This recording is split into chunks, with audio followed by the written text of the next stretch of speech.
Hello everyone. In this lecture we will discuss about hardware and control structures. This is the continuation of the last class itself, that is virtual memory. We are talking about virtual memory.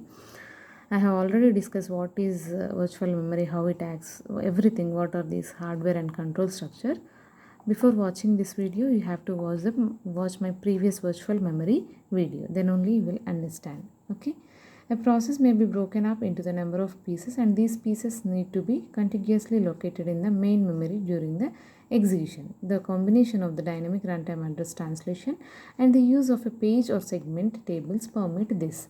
So in last video we have discussed about virtual memory, where each and every page of any process is shifted to the main memory. So this is done by using hardware and control structures. Okay, means here a context switch is seen. Context switching means, here in last lecture we discussed that if CPU is wanted to execute some line of this, let us think that CPU wanted to execute that process 1 second page.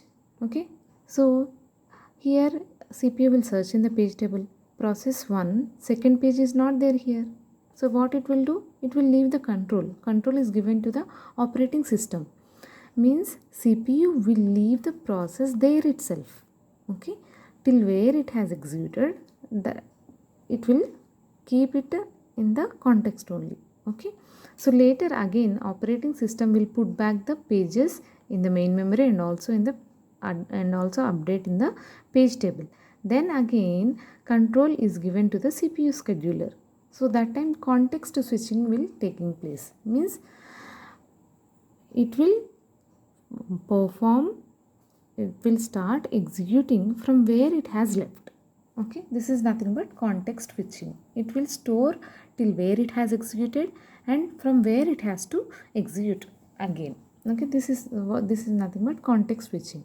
Hardware and control structures refers the same. Okay, means in between operating system and CPU scheduler, in between user and operating system, the context switching is seen here. That is nothing but hardware and control structures.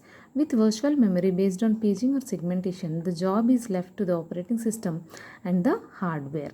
Okay, when in the page table, if at all it is not found, whatever the CPU wanted to execute the page, if that is not found, then the control is given to the hardware.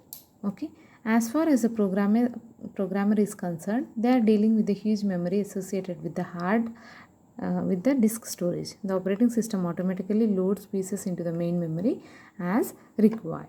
So every time whatever CPU wanted to execute, those process will be loaded into the main memory by using a hardware. This is nothing but hardware and control structures. Okay, thank you.